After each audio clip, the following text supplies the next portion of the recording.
So hi, Illinois podcast. I'm Shane. I'm Glory. And we're here with... I'm Lauri from the Rasmus. And we have some questions to say about the upcoming album, Weirdo. So congrats on that, by the way. How do you guys feel about the response to the announcement so far?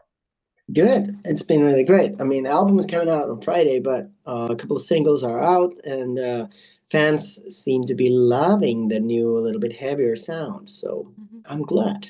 Hell yeah. Well, we got to rip the record ahead of the interview, and it's incredible. I actually really dig it. Thank you.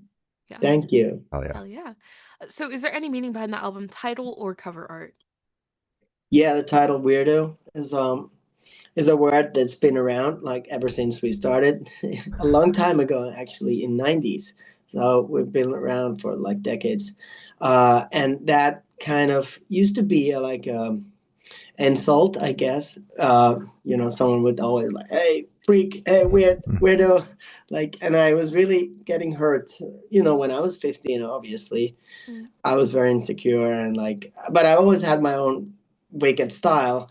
And, I always kept that no matter what. I was able to find, friends who were like me eventually, and then kind of got stronger and I could find some peace of mind. But like later on, I think we're still the weirdo guys, in a good way. Like, I think it's just cool to be different and have your own unique style and be true to yourself, whoever or whatever you are.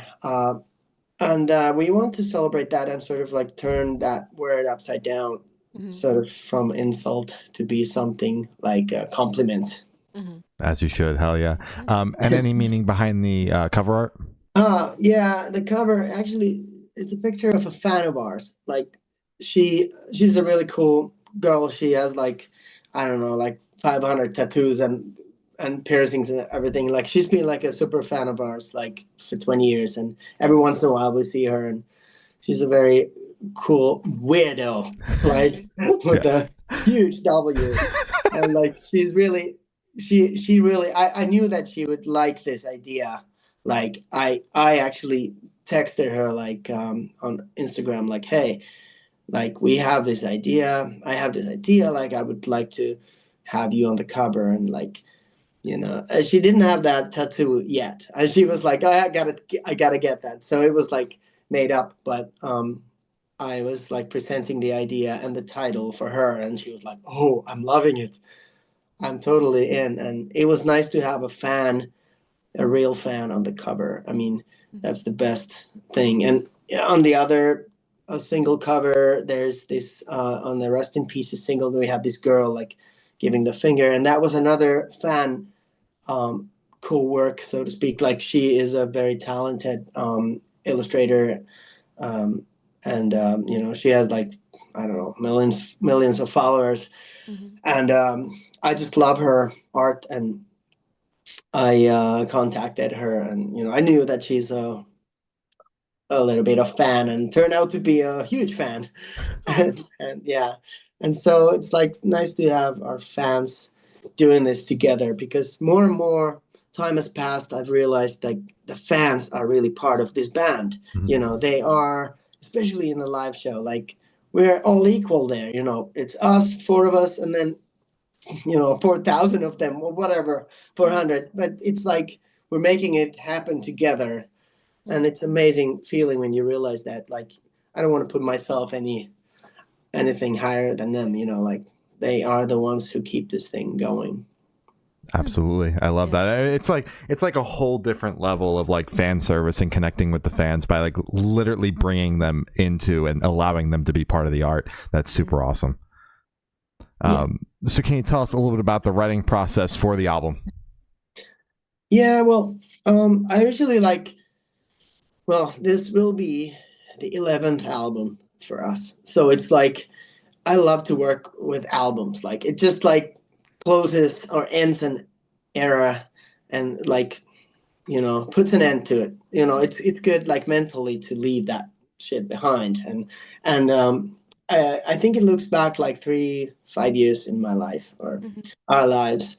I kind of want to be the spokesman for the whole band, because I know that, I know them so well. We're very, very close friends with with the bandmates. Mhm. So I want to always know what's going on in their lives, and like we always obviously been sharing a lot together, being together for such a long time. Mhm. So, like those are the stories that we went through and somehow moved us. So, we wrote most of the stuff in Greece on an island, very like remote island called Folegandros, Mhm. and being fortunate again to work with a great songwriter and producer legend Desmond Child, who's written songs, for Kiss and Aerosmith and Mhm. uh, Bon Jovi and Alice Cooper, all my heroes when I was a kid.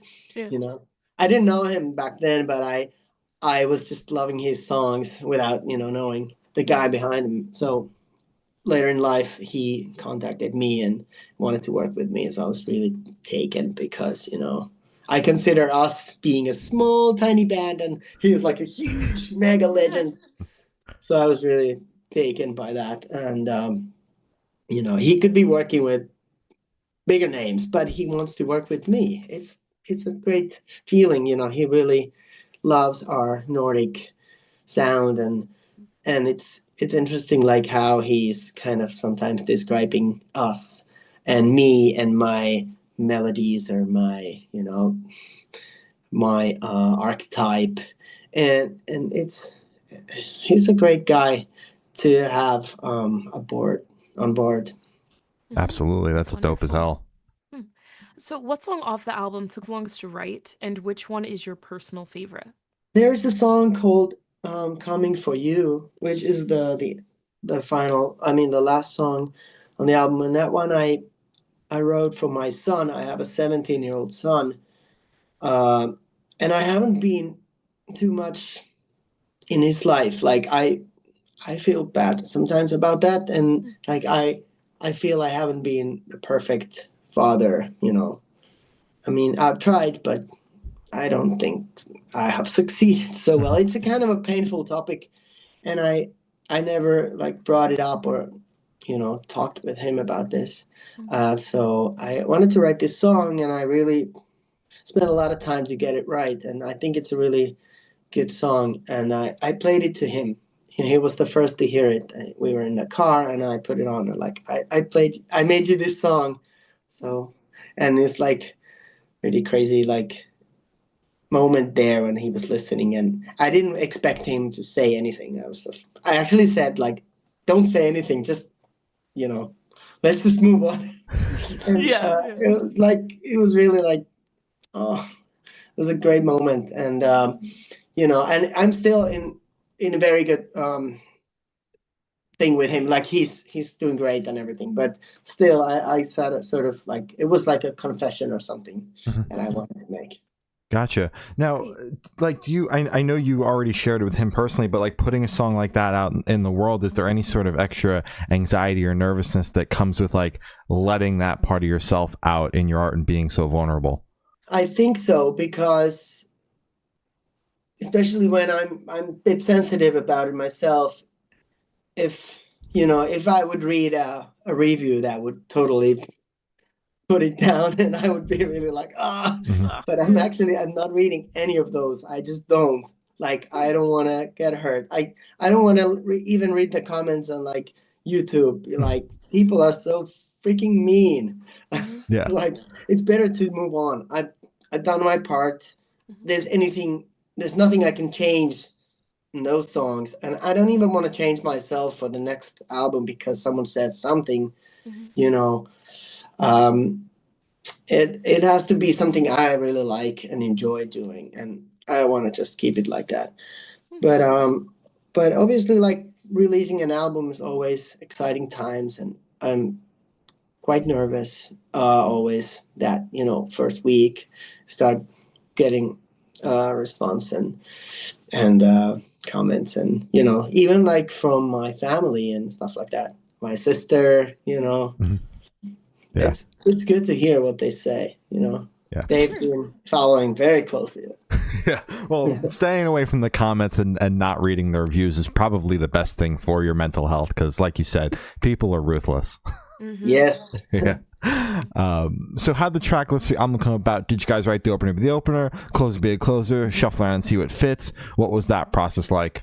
Yeah, it's always like the last thing you do. Like, well, actually, we were first picking the songs, and we had some options too. Like, we wrote about like 25 songs maybe, and so you know, it's it's not so easy to put them together, honestly. Like, even though they have like similar themes and stuff, but it's like it's a tricky one. But I mean, I think opening and the closing track are the most important. Gotcha. So for you, it's just figuring out the puzzle pieces once the songs are completed. Yeah, exactly. Gotcha. Makes sense. And would you be able to tell us where your headspace is at while you're creating the record? There's a lot of like going back in time and sort of like replaying things that happened in the last 5 years, I would say.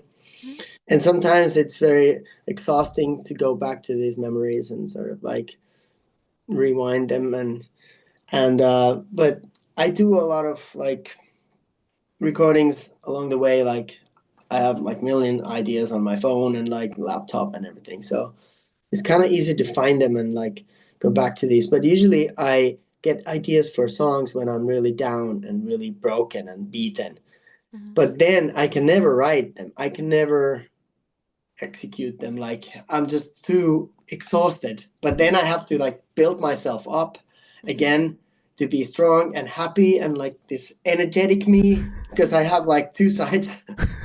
So then when I'm having that moment, then it's time to write the songs. Okay. But then I don't get the ideas. Like, it's like I have to go and dive deep waters to sort of like get these ideas, because I always felt like I'm not very good writing happy songs. Like, I've tried, but it's like just not for me.